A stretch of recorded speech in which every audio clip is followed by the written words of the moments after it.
In the late 80s and early 90s, there was a renewed interest in classic cartoons.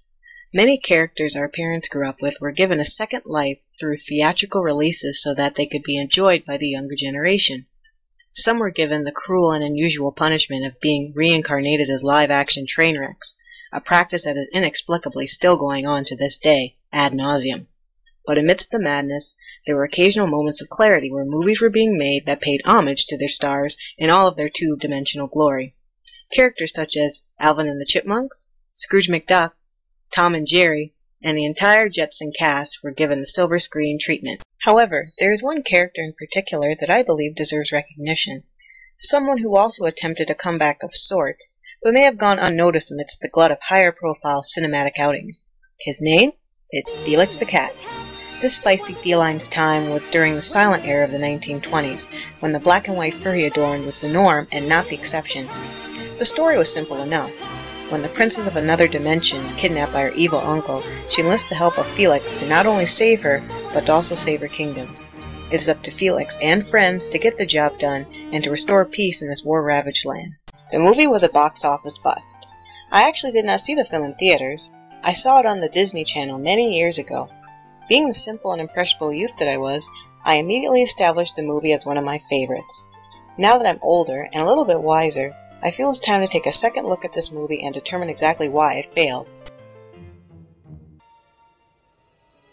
The movie begins and we are greeted by none other than Felix the Cat.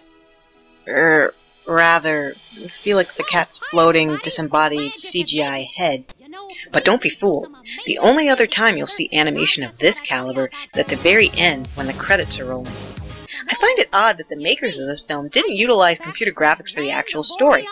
It makes you wonder whether their entire budget was blown within the 5 minutes the floating Felix head appears on screen. We are then treated to an overhead view of the Kingdom of Oriana, and then get to see the princess herself talking politics with Grumpert, her royal advisor, who looks a lot like the evil cousin of Happy from the Seven Dwarfs. Suddenly, Pearl, the resident fortune teller, bursts in bearing bad news. And what is that bad news? A black duck on a green planet! A black duck on a green planet? A black duck on a green planet? Oh my god! Oh my god! What does that mean? Apparently, this sign bodes the oddly specific warning that the Duke of Zil has returned from the wastelands and has come to take over the kingdom. After being informed that her loyal subjects had already surrendered, Pearl and Oriana decide to flee to the Underground Railroad and find the Demence Portal, the gateway to the alternate dimension. But before they can activate the Demence Portal, they are found by the Duke's cylinders and Oriana is taken away. But wait! As Oriana sheds a single tear for her nation, it magically takes on a life of its own, and is not only able to activate the Demence Portal, but travel to the other dimension and find help. And who does the tear find? I'll give you 3 guesses. Wrong. Getting warmer. Oh, you wish. There you go. Righty-o! Felix is so enamored by the lovely lady in the teardrop that he instinctively tries to crush it between his paws. When that doesn't work, he tries to follow it into an abandoned gold mine, where he is propelled into the dimension of Oriana. Welcome to Oriana. Great Anero gold mine? Why does this seem familiar? Anero is Oriana backwards. Ah, thanks, Poindexter. Oh yes, I almost forgot to mention Poindexter and the Professor, 2 absent-minded scientists who had made it their lifelong work to follow Felix in order to gain possession of his magic bag, which is capable of an infinite amount of tricks and transformation. Let's see if you can still do your stuff!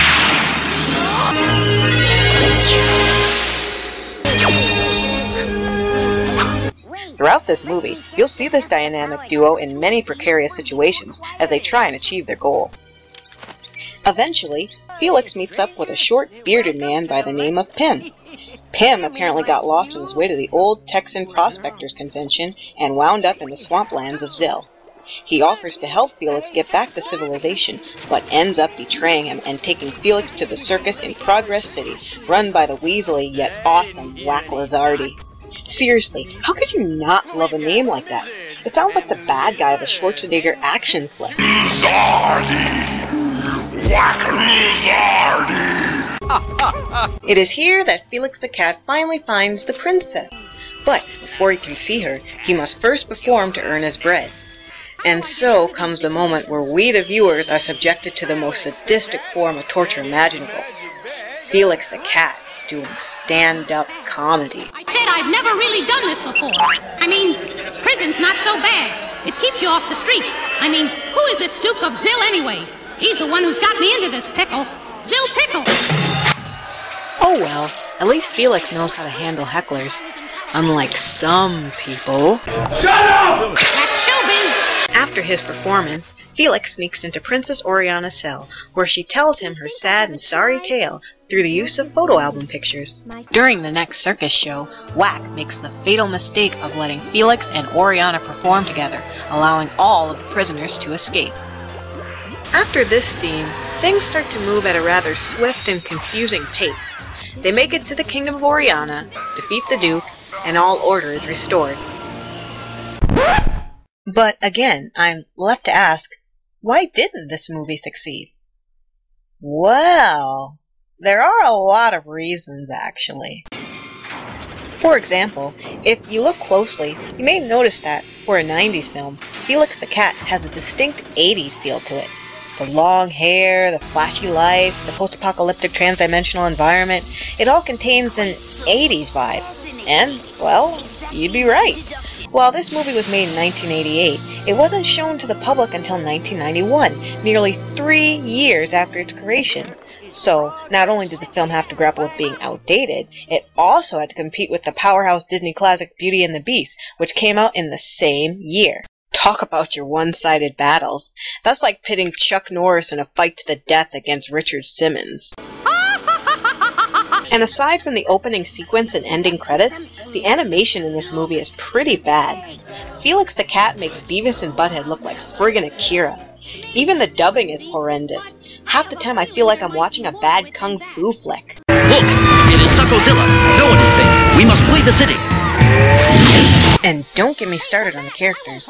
They're friggin' annoying. Felix never shuts up, Oriana bitches and moans too much, Pim acts like he's retarded, and as for Poindexter and the Professor, well, the less said about them, the better. You are cruel. But the winner of the most effed up character award has got to go to the Duke of Zill. Seriously, this guy is a villain? Him? I'm surprised there wasn't a lawsuit. Dude looks like the gay love child of Mysterio and Darth Vader. This guy is about as threatening as a schoolyard bully. Hell, he even makes up his own words that are supposed to be threatening and insulting, but turn out to be anything but. Answer me, Numcrat! Crapsule! Knock brain soil wit! Enough, I said! Another problem with this movie was that it was too fucking weird. Seriously, if you were to sit through this entire film, I can guarantee you that the first 3 letters to leave your lips would be W, T, and F. And while you may argue that the original Felix the Cat shorts were famous for their surrealism, this movie just takes things way too far. In fact, let me take you through the most what-the-fuck moments this movie has to offer. First, there's this creepy scene where the princess dances for the crowd at Wax Circus. That in itself's not too bad, but it's how the Duke of Zill reacts, like he's getting aroused. Magnificent! Magnificent! Dude! That's your knees! Then there's the scene where Poindexter sticks some brown gunk underneath a mechanical horse and somehow this happens. Okay. Then this guy shows up. But here's the icing on the cake. A scene so horribly jacked up, so knee-deep and saturated in what the fuckery, I'm literally at a loss for words. Me!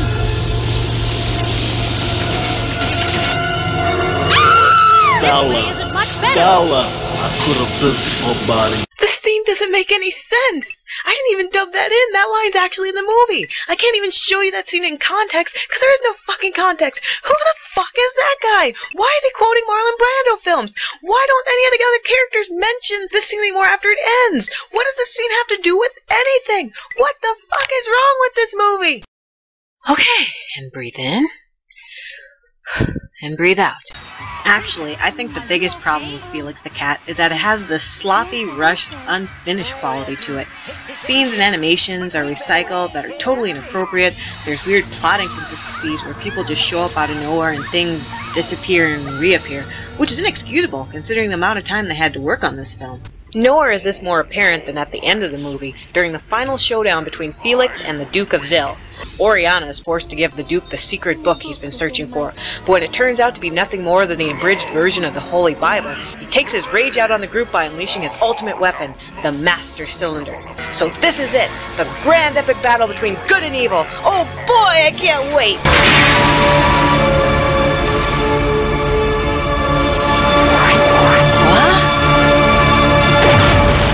What did you do?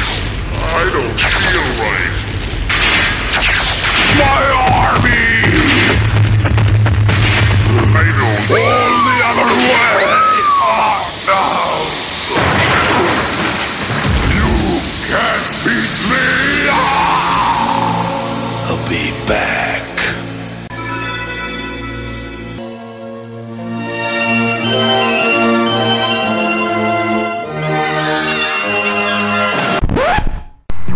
Okay, let me wrap this up on my faltering sanity remaining attack. Yes, it's a bad movie, but I gotta admit, it has a place in my heart. After all, don't we all have those terrible films that we just can't bear to hate? Well, we were kids when they came out, and no matter how awful they